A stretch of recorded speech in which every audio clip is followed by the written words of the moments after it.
Welcome On the Spot. Thanksgiving week is over.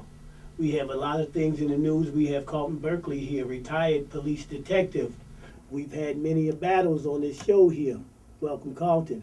Thank you. I'm happy to be here too, Norm. We will be talking about police, NYPD. We'll be talking about Ferguson. Me and Carlton have a great deal of subjects on this matter, and people was really against me on most of them and stuff, but it's quite all right.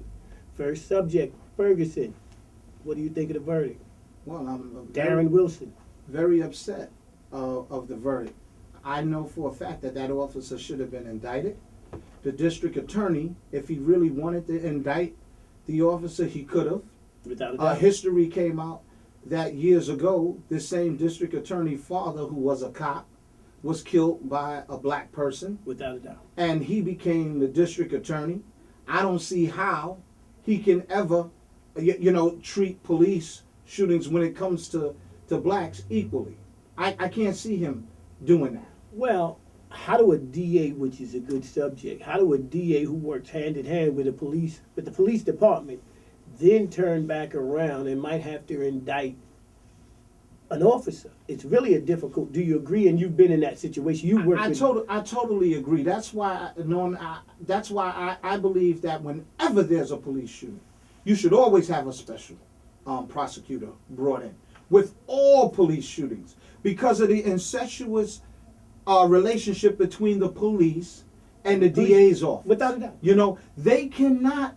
The DA cannot go against the police department for fear of retribution by the police department. After you do that, how you going to get another case when they have to go to the DA? You're going to come back to the same police and deal with that same precinct of the person who indicted? That's the system that we have. That's why a special prosecutor need to be brought in at every time there's a police shooting. And that will make the relationship between the police and the DA even better. Because once a DA goes against the police department and indict a cop, every cop in New York City has a problem with all district attorneys, no matter what borough it's in, and especially the borough that it happens to be in. That's why we have never gotten a cop indicted in New York City. Okay, well, Mike Brown, what do you think happened? What is your opinion based on evidence that you've seen? Okay, based on what I've heard, first of all, Officer Wilson is a liar, right? In my 20 years of being a police officer and being around shootings, never would a person get shot by a cop, run away, and come back at him. And come back at him. Now, they will get shot and they'll run away and they'll run as far as they can get. And if the cops happen to catch up to them, they're giving themselves up. At no time are they going to run back to get shot again. That's unheard of. Well, for Darren Wilson, this all started with Mike walking in the street, a grown man walking in the street.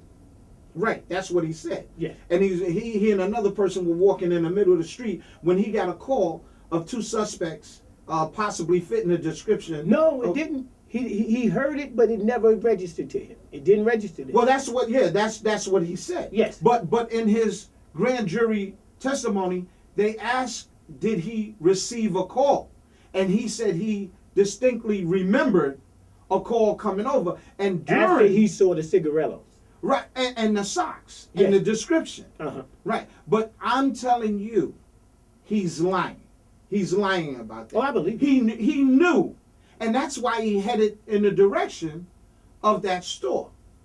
So for him to say that it didn't ring a bell to him, he's lying. Just as his facts as what happened to Mr. Brown. Well, my biggest problem, one of my first problems started with, how come you didn't tell the community what the report was? They never told nobody. It went on for 3 months. This happened in August. You never told anybody. This guy had to fill out a report. He had to say, how do you shoot someone and never write nothing? Never say anything. How is that accepted in that state that you're not going to tell the family why your child was shot? Well, you know what? States vary with laws and procedures. I So agree. I really can't speak on that. That's their procedure. But that needs to be changed. Like, I also believe that here in New York City, when a police officer shoots someone, The 48 hour rule. Exactly. There should be no 48 hours. We agree to that. Right. There should be no 48 There was never hours. anything said that was done and how it was done and why it was done to the family. It can't be 3 months go by, we don't say anything. Not We shot your child is on the ground for 4 Not hours. unless during those 3 months the cover-up is Without being a doubt. prepared. Without a doubt. Right. We must get our story And that's correct. exactly what happened. So now, Darren Wilson comes. He gives his grand jury statement. The DA turns around. They go to court for the grand jury, and the DA gives the bullcrap case. Right. We can indict a ham sandwich. And what's your opinion on the fact that this man lost the case? See, pride would have to come in someplace. You lost the case without a defense attorney. Then you turned around. Al Sharpton spoke very well that next day at the press conference, and Al spoke about, we're going to play what Al said. The media is not all that are here. It has been the legacy of his civil rights movement that you always had to go to the federal government and could not depend on states, whether it was Goodman, Cheney, or Swerner, whether it was Michael Brown Jr. So we are not in a strange place. We had hoped we'd be in a different place, but it's not strange. And I think that it is interesting that on the day that Goodman, Cheney, and Swerner were given the Medal of Freedom was the day that McCullough decided in the dark hours to announce his state decision on the Michael Brown case. And 8 years ago today, Sean Bell was killed by police in New York. So all of these things come together. But I think the lawyers have stated the legal case. I say that many of us, for Mark Morial and Cornell Brooks and all of us, this is not our first rodeo, McCullough. We will deal with this in the way civil rights leaders have. But it was unreal. How do you lose a case without any competition? The prosecutor couldn't get a conviction. Because you wanted to lose the case. Okay. And the reason why, I believe in my heart, the reason why he lost that case was because it stems back to what happened to his father. Okay, well he did something, he handled the case totally different than he ever did in his 28 years of being a prosecutor. So now he turns around and you bring all the witnesses, good or bad. When you didn't need all the witnesses, you only really needed 3 or 4. You needed to state your case and that's it.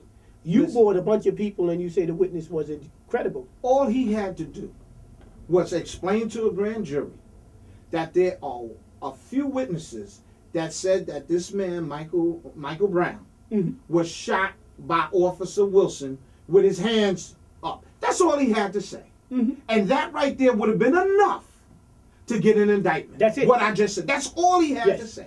He went to the grand jury and said, we have an officer, Darren Wilson, who has been accused by citizens of shooting a man with his hands up. And the man is in fact dead. Vote on it. That's all he had to say. That's all. That's it.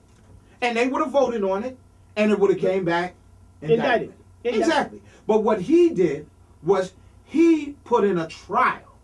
Yes. A trial. Not a grand jury. In a a trial. grand jury. Yes. Exactly. Now hold on. Let's switch it. Now, what do you think after the verdict was announced? What was your reaction? Well, to tell you the truth, though, Norm, I wasn't surprised. Okay, you wasn't surprised. I wasn't surprised because of a case here, and which just about Romali Gray. Okay, we go get All to right? that. But I wasn't surprised with that because we have video in that too. So do we think the parents, because you watched the mother and the stepfather? And did you see the stepfather? No, I didn't. The stepfather was standing on. They were both standing on a car. I don't understand what that was about. Why you're, even if it was your car, why you're standing on a car?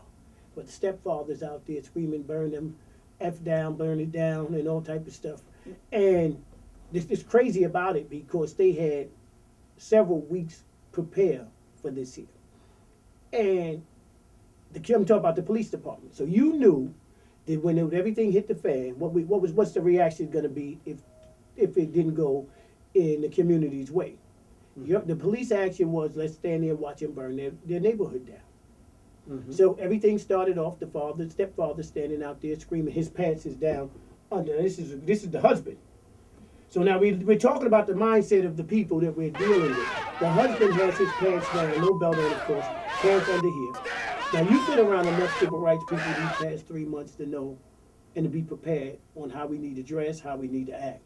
So they couldn't figure out that they needed to be with lawyers, come out respectfully, and we heard what the decision is. We don't agree. We will move forward. But he starts out with, let's burn this mother down. Well, you know what, Norm? I totally disagree with that. I always disagree with poor people burning down their own neighborhood. All right? Because when you burn it down, you have to ask, you know, the powers to be, the permission and the money to rebuild it. But not and it already took you 30 years to build, and we're in the worst conditions that we could possibly be in. But then they said, we need to economically boycott the white community in Ferguson, but you just burned your stuff down.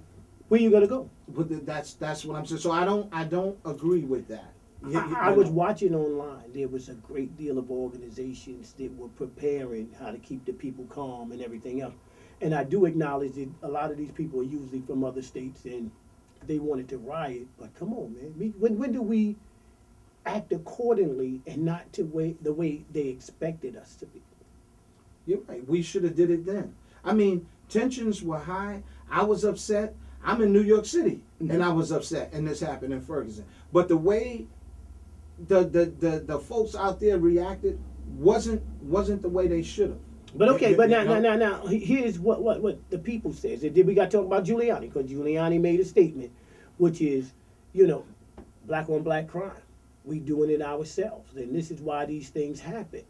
And when these things happen, and we look at our community, they're looking at us like we're animals. Like okay. Listen, we do have black on black crime. We have white. But just because we have black on black and Hispanic on Hispanic crime and white on doesn't white, give and white on white crime. It doesn't give the police the right to come in and crucify us behind it. All right, they have a job. And their job is law and order. Yes. And that's what they should adhere to. Well, they didn't do that when law and order was out of hand and they was. That's true. Right. But let me tell you something. And Giuliani was the mayor when I was a police officer. I have no respect for Giuliani. Because during that interview also, right, he made it a black and white issue from the start. He said that if we could stop killing ourselves, meaning black and Hispanic people or people in minority neighborhoods could stop killing themselves, there would be no need for white police officers, in the community. So therefore, right there, he's making it a black and white issue there, right? Which he should know better. He should know better. But all Giuliani is a flamethrower also. Okay, but we're going to keep it back on Ferguson. We're going to keep it back on Ferguson. The bottom line is, where do the community go from there? From where they are right now? Yes. Well, what I would hope they would do is regroup, right? Do a voter registration right away. They've been doing it. Do that right away. Do no more looting.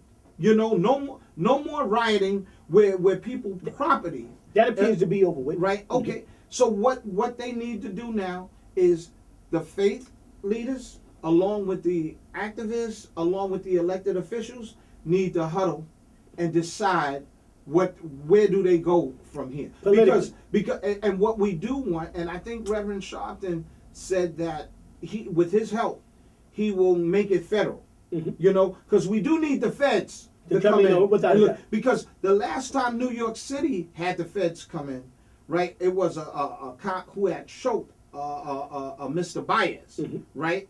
And that cop, Officer Lavoti, was not convicted of killing Anthony Baez.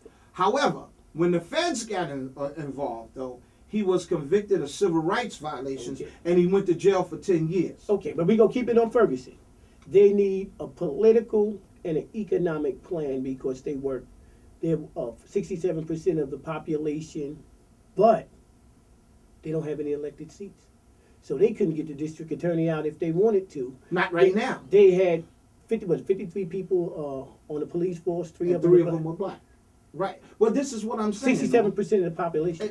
But Norm, you know what? I really believe. Mhm. Since it's unfortunate, but Mr. Brown case is a eye awakening. A stepping stone, I Right. believe. And I believe when it comes around the next time for voting, It can take us right into 2016. I guarantee it will be totally different. You know, Right. I'm guaranteeing you that it's going to be totally different. We'll be right back. He got him in the face. Got me too. Got me the word.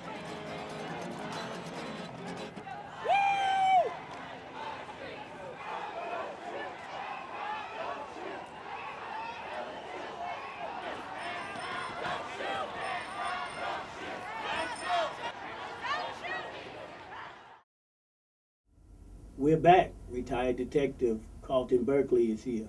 You might hear me call him Chuck. Chuck, we had a shooting in Brooklyn. Pink houses. Yes. Akai Gurley killed for no reason. The city said it was an accident. The mayor came out quickly and said it was an accident. Bill Bratton came out and said it was an accident. What do you think of the whole shooting? Well, first of all, I really don't think it was an accident because from what I hear, Mr. Gurley was shot dead center in the chest. Okay. And accidents, you don't shoot people dead center in the chest. Usually you shoot them in the leg or arm or something like that. So I don't believe it was an accident. And when I read the papers, just like everybody else, because I'm no longer a New York City detective, I'm retired. Mhm. And I've handled all types of homicides, cases that involve homicides, rapes, kidnappings, shootings, stabbings. Mhm. In this particular case, reading the papers, right, I would like to know why in the world Mr. Liang, Mhm. right, would be walking down a dark staircase with a flashlight in his left hand, Say it again. with his flashlight in his left hand, and his firearm in his right hand, and why he has his 9mm in his right hand, why would he attempt to open a door? Twisting the doorknob. You're gonna show that demonstration of that at the end of the show. I would love to show that, and I am going to show that demonstration with my 9mm, which is most likely the same type of 9mm he had. And if he had, because there's only two types, Okay. right? So even if he had the bigger one, right, it's even more difficult. Okay. to open So that let's door. start it. The thing happened I believe it was early Friday morning, 1:40 in the morning. Of course, I got the text message early Friday in the morning. By 12:30, they were doing a press conference with Charles Barron. And while they're doing the press conference, then I think some of Sharpton's people came out, and one thing led to another. They wound up with Sharpton's place Saturday morning. But now they came out very quickly, the mayor and the police commissioner, and said it's an accident. My question to you is, first thing, we've always, throughout the history of this stuff going on with the police shootings and crime, the first thing we always wanted them to do is come out and see if it was an accident, say it was an accident. Now they said it was an accident, and the activist community is not happy with that. Well, the reason why they're not happy with it is because of just what you just said. Any other time they never could come out with it. Okay, whereas the right? new administration, Okay. Bill de Blasio is really borderline, not for the police, he's borderline, Bill. Okay, but you got Bill Bratton, who's been through this before. And Oh, now, okay. but Chuck, they came out. So Okay, yeah, but they came out. But you know what? Now we have to ascertain, because there's been so many killings by police officers without them getting indictment. You don't know what to believe. You know, Okay, so why should we believe it was an accident? Okay. You know, why should we believe? So are it we was going to an say accident? that he came out intending to shoot somebody? No, I'm not saying. Okay, I'm just stating that with all of the other killings by police against black and Hispanic men, right? Why should we believe that this was an accident when all the other ones were outright murder, and we saw or we thought, you know, but we should believe this one was an accident? So when can I come out and say it was an accident? You've been in situations, I've been in situations. Let the police officer, say the minute it happened or hours after, let the police officer come out and say, No, because that's more genuine. Chuck, but we that's don't do more that. genuine, brother. Yeah, I agree, but Chuck, okay, but that's more our genuine. union will never let it happen. And Yeah. they really shouldn't. Well, that's a problem. But No, it's not that that's a problem. Chuck, we should. Wait, because I don't like how this happened, but I'm going to keep it real in terms of law enforcement and everything else. The union, you're not supposed to do that. You're supposed to. Well, the union tells you not to do that. Protect your rights so you won't get yourself jammed up. Because you might answer the wrong question, even though you didn't intend to. But now, hold on. Let's take it there. So now, I called you because my first thing was, I know we, as corrections and law enforcement, our law enforcement aspect, could not display our weapon, walk down the stairs with our weapon out. And you said that in NYPD, you can have your gun out. Okay. Because we battled back and forth, but I couldn't believe it. But NYPD does not have a mandate that says when an officer can and when an officer can't pull out their weapon. As a strong advocate for our communities who have fought police tooth and nail, backed them when they was right. I back them when they right. And came at them hard when they was wrong. Repeat that again. Right. Like I said, NYPD does not have a mandate that states when an officer can or should remove their firearm from their holster and when they can't. So I made a statement to you when I said that's why I called. You know, we do a briefing before. Of course, I called. I said, Chuck, we got to do a show. We got to talk about this. You did. And I said, this is what I feel. And am I wrong? Because you know police policy, I know correction policy, and it's very similar, but on certain things it's not. And you clarified that. But you also made another statement that other people usually call you did not, and they're making statements saying. Well, some people are calling me and saying, why wasn't a safety?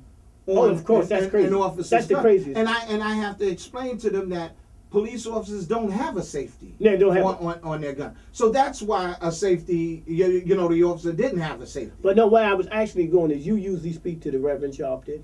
Oh, yeah, a lot of issues. I'm working. And they didn't call you, don't know who they spoke to on policy. I'm not saying they had to call you. But right. you don't know who they spoke to because nobody told them that there's no safety. Right. Obviously, no one told them. But I'm working with the Reverend Al Sharpton on the Eric Garner case. And we go get that. We go get there. But I hadn't spoken to him recently about this. And Kirsten, usually I speak with Kirsten. Who is Kirsten? Ford. He's the Kirsten Ford, yeah. Right, Kirsten Ford. He's the Eastern Regional Director of NAN. Yes. And I National Action Network. Right. And I hadn't spoken to him. Had I did, I would have said to him, listen, there is no safety on police officers' guns. Okay. And so therefore I wouldn't want the Reverend Al Sharpton to misinform people or to make misstatements. Because we know that Pat Lynch and all these other union heads laugh whenever whenever our activists or leaders make a mistake, they salvage, you know, at that. And I wasn't reached out to, but I will be speaking to Kirsten, and I hope they see this program where they'll say yes, you know, so the Reverend Al Sharpton will stop saying that, you know, why was the safety on? There is no safety. So now they're also talking about two rookie cops being together. And what I said, and I think you and I spoke on this situation, on that subject, which is senior officers are not doing that job. Well, you know, senior officers will do their job if they're ordered to do their job. Oh, but no, we're not going to say that. We rephrase that. If they're ordered to do it. But let's say, when they say two rookies should be up there, do you mean a senior rookie? Oh no! see, people. I see. But you see, when I came out, let me speak. When I came out, and it changed. But go ahead. And I came out back in 1984. All right, you supposed to go out with a senior officer. Yes. And we had that type of training. But now you can't have it both ways. You can't use the two rookie officers, put them in what you call a dangerous area, and then something like this happens, and then you want to blame it on them being rookies. No, you shouldn't have put them out there in the first place. Okay, but now here's what do we call, if you calling them rookies, when do you say they're no longer a rookie? Well, See, they have a society, probationary period. 2 years, uh-huh. Right, or Now, 18 months or 2 years. 2 it is- years. Inside the force, you got 4 years on the job. You standing next to this guy with 15, 12. He just called you senior rookie. What difference does it make? you just got 4 years on the job. They don't want to talk to you either. Well, So but it's not like that. okay, It's not but what like I'm that. trying to say to you is, what's a number that makes you a senior officer? I would say 5 years. Makes you a senior officer. I would say 5 years. Okay. Yes. Now, a lot of 5-year now senior officers is moving into different places as they get more time in here. They're moving into different places. And can we say, dealing with the housing developments that I'm walking in the first place, it's like a slap in the face?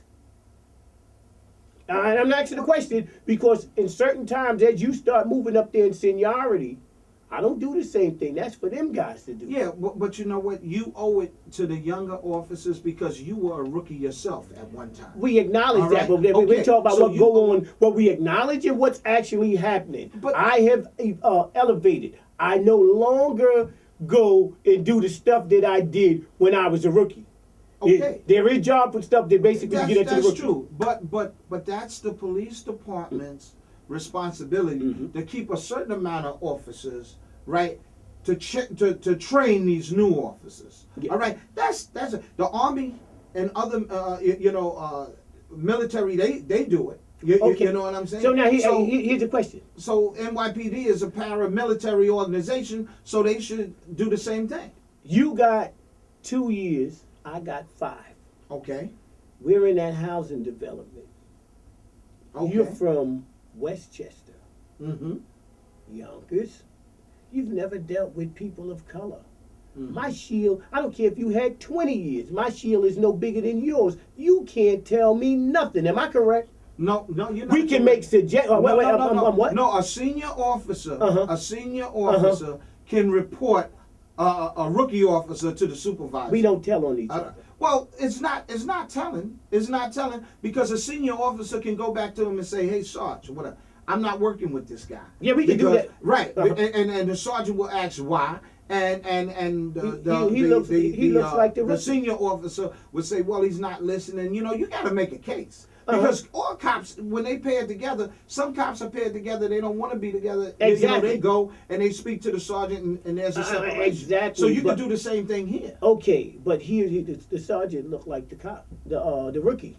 They have the same complexion. They're not Well, going to listen, listen to me. you either. can That's still- why you're in 100 but you black can still and get law. along. But we you we can can still get get along, along. but You the can still get reality along. is, you can have some influence, but they come in our neighborhood with ideas and Preconceived, right? and they don't care. Yeah, they come from East Cupcake. Yeah. Like I said, and then they come here. And- That's why at one time I was all for Mayor Dinkins at one time when they said officers should come from within the Okay. 5 boroughs. We go- I let's like get that back idea there. at one time. We'll be right back after a brief message. We're back. Carlton Berkley is here. Chuck, as we were saying, officers from the community is where we left off at. Now, David Dinkins did what, as you were At saying, one time when David Dinkins was mayor, proposed, yes. he was proposing that all police officers come within the 5 boroughs of the city, Mhm. right? And at one time, I was all for that, but then I worked with some very good officers that came from Long Island, came from Orange, Mhm. you know, not within the 5 boroughs, and some of them were the best officers that you can work with, Mhm. you know. So then I said, well, you know what? When you want the best, you don't know. Where You, you gonna you get it have from. to expand, right? You Okay. have to expand. I got a question. So then I turned away from that and said, yeah, we want the best qualified, whether they're within the 5 boroughs or not. We want the best. Okay. It was said to me, one of the inmates said it to me in all reality, said, well, why don't they put more black cops in black communities? Because you keep saying that only blacks is getting locked up. If we look in the jails, I was in a jail where there's 2,000 inmates and there's about 12 to 15 whites. and most of my career, 25 years, that's what it's really been. It's a disproportionate amount of people of color, black and Hispanic, as opposed to whites in the jail. So why don't you put more people that reflects the community in those neighborhoods? What would you say to that? Well, you can do that, right? But then and again, when a precinct get a certain amount of officers, right?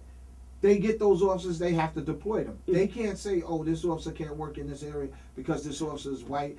No, we understand. We understand. You know, so I totally disagree with that also. You don't have to put more black or officers in a black neighborhood, more Hispanic officers in a Hispanic neighborhood. Here's why we say that. To get the type of policing you want, because your own kind at times can be your worst enemy also. Yes, we can, but right now, in the past 25, 30 years, what we can honestly say, usually, when we get incidents, it's not really officers of color.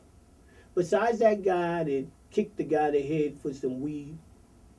I know what you're talking about. In Bed-Stuy here, Right. you usually don't get black cops, Hispanic cops getting too far out of hand because they know that blue wall of silence is really not going to work for them. Well, you know what? I don't know if it's the blue wall of silence won't work for the black officers. I think it would when you're talking about a black officer and a black perpetrator. Why is it not happening in peace? Oh, Let me tell you why. Yeah, tell me why. Yeah. All right. What I believe, and because I was a black officer and I'm still a black officer, what I believe is that we are not as, I would say, trigger happy, or we value life at least 2 more seconds than our counterparts, than our Caucasians. That's what I believe. Okay, so, because I did the job for 20 years. And I may take that extra second to wait because I know what area I am. I'm going to be big enough to say that's an excellent way of phrasing it, because we always say that. Why is it disproportionate that white cops are doing more killing of unarmed and everything else that black cops are not doing? And your answer was, I think we value life at least the extra 2 to 3 seconds before we pull that trigger.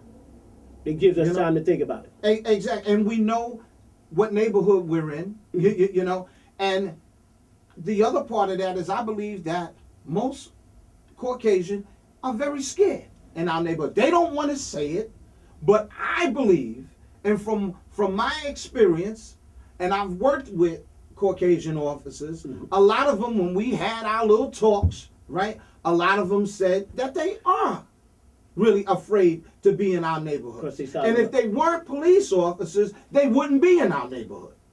All right, so that tells me right there that you're afraid. Yes. So, but people of color are afraid too. Of course. Listen, everybody has a level of fear. Yes. Everybody has a level. My level of fear may be lower than yours, right? But I believe, and from my experience, that when you're in our neighborhoods, which we police call the belly of the beast, any bad neighborhood, that I believe that there's an added level of fear that Caucasians experience when they're in our neighborhood, as opposed to us in theirs. Okay, so this is what we're gonna do. You're going to demonstrate 2 things for us. The first demonstration you're gonna demonstrate will be that police jacket there. You're gonna put your jacket on. Okay. And tell us what this is. What this is just letting everybody know. I got it. Yeah. That when I was a police officer and I worked in the wintertime. Go ahead, brother. And I had my winter coat, which this is an old-fashioned duty coat that at one time we were authorized to wear in the wintertime with it zipped up. And if an officer usually had his hands in his pockets, what I'm demonstrating is that you would normally see when I came on in 84, it might be a 38 6-shot revolver on my side or my 9mm. Let him know it's an unloaded gun. Oh, it's very, yes. What I'm about to show you is this is my 38. It's unloaded. It's a revolver. A 38 revolver doesn't have a chamber, so there's none in the chamber. And what I'm about to demonstrate is that in the wintertime, when I've done car stops, when people stopped me in the street and they were talking to me, whether it was directions or anything, if I had my hands in my pocket, they didn't even know that I had my gun pointed at them. And if I had my gun pointed at them, I'm here saying on camera, I was afraid. I was afraid. And they weren't always black. There's a lot of white people that I had pointed my gun at while I had my hands in my coat pocket, because crime doesn't know any color, you know. And at times I was more afraid of Caucasian people than I was of black or Hispanic. So what did you say that officers will be upset when they see you and let them know that they also have another gun on them? Right. Well, officers would get upset at me doing this demonstration, because then they would say, "Oh, why would you tell people that that's what we do?" Because that's what you do. You know, and whether you like it or not, some of them knew it anyway. You don't have to pull your gun out. To remove my hands, all I had to do was pull my hands out. You know, like this. And notice I didn't pull no gun out. Mm-hmm. But when I put my hands back in, and if I was to pull my hands back out easily, my gun would come out. Mm-hmm. But if I kept it in my pocket, and when I did car stops, and whether I stopped people in the street, or if they stopped me to ask for directions, my hands was in my pockets, because I didn't have to pull my gun out to shoot if I had to. I'd shoot right through my coat. And you also made a statement that sometimes some officers have two guns? Yes, they do. And some Three, officers, I'm sorry, that's three. And some officers had 3 guns. Mm-hmm. You know, and I called them gun buffs, Mm-hmm. because why would you have 3 guns on you? You know, I think 1 is enough, and definitely. And the only reason why we carried 2 back then in '84 was because we both had revolvers. This right here is a 5-shot revolver, and this was considered my off duty. And then I had a 6-shot Yes. revolver. The So Superman if you gun. put them together, Yeah. 11 shots. Mhm. At that time, 9mm was out there. Mhm. So that's why we carried 2 guns. And one is because if you lost one, or, you know, fighting and scuffling with one, you had another one that you can pull out. So is it safe to say they still carry two? I would say some of them still carry 3. Okay. You know, some of them still carry 3. Okay, so you're gonna also give us a demonstration also on why you believe the police officer did not do. I want to give you a demonstration on the officer Liang saying, according to the commissioner, and how this supposedly accident happened. First of all, I'm going to say that. Wait, let's pause, and then we're gonna set up, and then you'll come over here short. We'll be right back after a brief message from our sponsor. I can't breathe. I can't breathe. I can't breathe. Eric Garner. Eric Garner. Eric Garner. I can't breathe. I can't breathe. I can't breathe. I can't breathe. Shut it all down, because they do not care about us. So shut down what they care about. So why are we still here? Let's go. No justice. What's the plan tonight? What's the plan? Well, we're going down to the Rockefeller Center Christmas tree lighting to try and show the people running the system that there can't be business as usual while black life is treated as if it's worth less than white life. Why the Christmas tree lighting? What does that have to do That's where the with? cameras are tonight. If we don't get it, shut it down. If we don't get it, shut it down. NYPD. NYPD. Indict, convict, send those killer cops to jail. On camera, these cops committed a chokehold. Yet despite it being on camera, they still refuse to indict the murderous cops. Don't shoot. Hands up. Don't shoot. Hands up. Don't shoot. I can't breathe. I can't breathe. I can't breathe. I can't breathe. I can't breathe.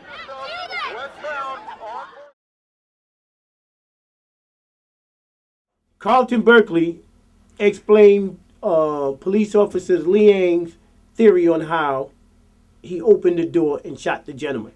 Mr. Gurley. Akai Gurley, yes. Okay, so now will you you'll come from through that way? Or you gonna come? Did I knock something down? No, it's all right. Oh, I would be coming walking towards the exit door and in the stairway. Okay, say you're coming downstairs from out of the studio over there. So you want me to come from Yes, out of there? yes. Okay, but but we're not showing Is how. right, I think Okay, do what you want. You do. You know what it is? When you come down the housing complex, right? Remember, the door is like usually that way. Okay. You know what I'm saying? So do what you're doing. Okay, so according to Mr. Peter Liang, Officer Peter Liang, and according to the newspapers, he had his flashlight in his left hand, and he had his 9mm in his right hand. Unloaded 9mm. Yes, it's unloaded. It's unloaded. Let me show you. You can see that there's none in the chamber, and the clip has already been removed. Right? So, according to Mr. Liang, he had his flashlight in his left hand, and he had his 9mm in his right hand. Now, this is the smallest 9mm you can have, which is the Glock 19. Now, if he didn't have this, he would have had the other Smith & Wesson, which is a little bit bigger. So, as he's walking to the exit door in the housing complex in the hallway, to try to twist a doorknob with the gun in your hand, the first time I'm getting it to twist the knob, you can see my finger's off the trigger. And it should be off the trigger. Because that index is not going because there's no safety on this gun. So now for me to try to open it this time with my finger on the trigger, I would have to more or less use my thumb and the gun. Wait, let me zoom in there. So that doesn't matter if you think about it. No matter any way he do it. No, it wouldn't make no sense. It wouldn't make any sense for I'm giving Mr. Liang the benefit of the doubt here that he is not that brain dead that he would try to open up a door either way, because it makes no sense. No matter which way he's coming, if you're right-handed or even if left-handed, you are not going to try to twist a doorknob with a 9mm in the same hand you trying to twist the doorknob. You just won't do it.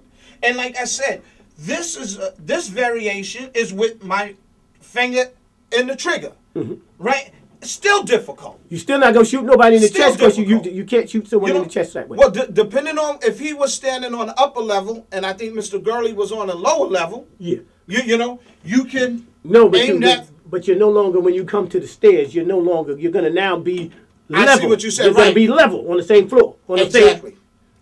So I don't understand how this accident could have happened, and I'm going to give Mr. Liang the benefit of the doubt, saying that he wouldn't have tried to open up or twist the doorknob with a 9mm in his hand. He just wouldn't have done that, And so therefore, I don't believe, right, this was an accident.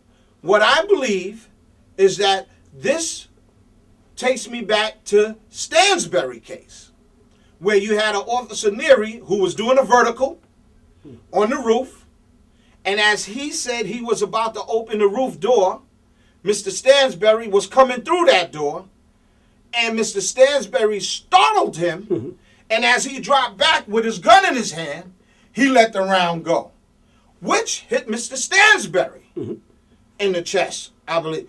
So, Mr. Liang hitting Mr. Akai Gurley in the chest, I would say the same thing happened. He was coming down a darkened stairway. He heard a noise. Mr. Gurley surprised him. He had his 9 in his hand.